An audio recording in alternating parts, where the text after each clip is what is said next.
How to upload music to Spotify on Android. First, let's open the Spotify application and then tap on the gear icon at the top right corner of your screen. Then you want to scroll down until you find the option of local files. Once you find that, toggle this button on. Now tap on allow to give permissions to this application. Now as you have turned it on, you can see that it says you can add tracks from this device to your library.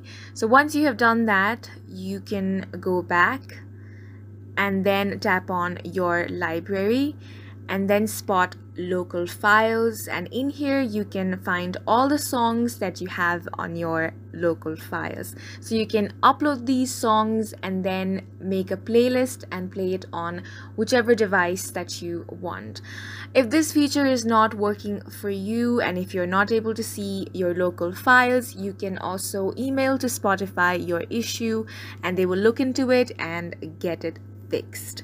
So that's it for this video. We hope you guys enjoyed it. Please make sure to hit the like button and subscribe to us for more contents like this.